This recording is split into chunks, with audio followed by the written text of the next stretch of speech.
കഴിഞ്ഞ ദിവസം നടന്ന ഒരു യാത്രയുടെ സംഭവ കഥയാണിത്. അറബ് ലോകത്തെ സോഷ്യൽ മീഡിയകളിൽ വൈറലായ ആമിർ അൽ മഹ്ദി ഗദ്ദാഫിക്ക് ഹജ്ജിനായി ദൈവമൊരുക്കിയ വഴിയുടെ കഥ.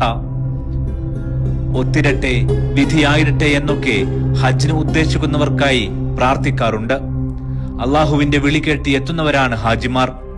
ലബ്ബൈക്ക് മന്ത്രത്തിലൂടെ അവർ വിളിച്ചു പറയുന്നതും അതാണ്, നിന്റെ വിളി കേട്ടിതാ റബ്ബേ ഞാൻ എത്തിയിരിക്കുന്നു എന്ന്. അങ്ങനെ വിളിച്ചവന്റെ വിളി റബ്ബ് കേട്ട കഥ.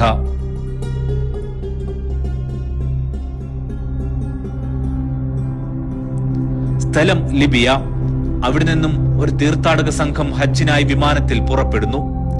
വിമാനത്താവളത്തിലെത്തി എമിഗ്രേഷൻ നടപടികൾ പൂർത്തിയാക്കി. പക്ഷേ ഒരാൾ മാത്രം എമിഗ്രേഷനിൽ അദ്ദേഹത്തിന്റെ ലാസ്റ്റ് പേരുമായി ബന്ധപ്പെട്ട സാങ്കേതിക സംശയത്തിൽ വൈകില്ല, നിങ്ങൾക്ക് ഉടൻ പോകാമെന്ന് എമിഗ്രേഷനിലുള്ളവർ അദ്ദേഹത്തോട് പറഞ്ഞു. പക്ഷെ സ്ഥിതി മാറിമറിഞ്ഞു. വിമാനം പുറപ്പെടാൻ സമയമായിട്ടും അദ്ദേഹത്തിന്റെ നടപടി പൂർത്തിയായില്ല. വിമാനത്തിന്റെ വാതിലടഞ്ഞു. അപ്പോഴേക്കും നടപടി പൂർത്തിയാക്കി ഓടിയെത്തിയെങ്കിലും പൈലറ്റ് വിമാനത്തിൽ കയറാൻ സമ്മതിച്ചില്ല. വാതിൽ തുറക്കപ്പെട്ടില്ല. ആമിറില്ലാതെ വിമാനം ജിദ്ദയിലേക്ക് പുറപ്പെട്ടു. അള്ളാഹുവാണ് ഹജ്ജിന് അവസരം നൽകുന്നത്, നിരാശപ്പെടേണ്ട, ഇത്തവണ നിങ്ങൾക്കത് വിധിച്ചിട്ടില്ല എന്നായിരുന്നു ആമിറിനോട് എയർപോർട്ട് സുരക്ഷാ ഉദ്യോഗസ്ഥർ പറഞ്ഞത്.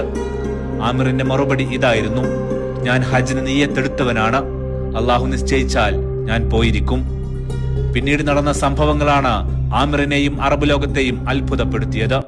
വിമാനത്തിൽ സാങ്കേതിക പ്രശ്നം, ഉടൻ തിരിച്ചിറക്കണം. വൈകാതെ വിമാനം ലാൻഡ് ചെയ്തു. പ്രശ്നം പരിഹരിച്ചു. പക്ഷെ അപ്പോഴും ആമിറിനെ പ്രവേശിപ്പിക്കാൻ പൈലറ്റ് ഉൾപ്പെടെ സമ്മതിച്ചില്ല. വിമാനം വീണ്ടും പുറപ്പെട്ടു. ഇത് നിങ്ങൾക്ക് വിധിക്കപ്പെട്ടിട്ടില്ല ആമിർ എന്നായിരുന്നു വീണ്ടും സുരക്ഷാ ഉദ്യോഗസ്ഥർ പറഞ്ഞത്. പുറത്തേക്ക് പോകാൻ കൂട്ടാക്കാതെ ആമിർ കാത്തിരുന്നു. വിമാനത്തിന് വീണ്ടും സാങ്കേതിക പ്രശ്നങ്ങൾ. വൈകാതെ വീണ്ടും തിരിച്ചിറക്കി. തകരാർ ശരിയാക്കിയെങ്കിലും പൈലറ്റിന് മാനസികമായ പിരിമുറുക്കം. ആമിറില്ലാതെ പോകില്ലെന്നായി പൈലറ്റ്. ഒടുവിൽ അദ്ദേഹത്തിന് മുന്നിൽ ഹജ്ജിന്റെ വാതിൽ തുറന്നു. ജിദ്ദയിലെത്തിയപ്പോൾ ഒരുമിച്ച് ഫോട്ടോയെടുത്താണ് വിമാനത്തിലെ പൈലറ്റുമാരുൾപ്പെടെ അദ്ദേഹത്തെ പറഞ്ഞയച്ചത്. മക്കയിലേക്കുള്ള വഴി അള്ളാഹു എഴുതി വെച്ചതാണ്. ദേശഭാഷാ വർഗജാതി ഭേദമന്യേ അള്ളാഹുവിന്റെ വിളി കേട്ടെത്തിയ ശുഭ്രവസ്ത്രധാരികൾക്കൊപ്പം ഹറമിന്റെ മുറ്റത്ത് കാബക്ക് ചാരെ ലബ്ബൈക്കിൽ അലിയുകയാണിപ്പോൾ ആമിർ. Aftab Rahman, media 1, Mecca.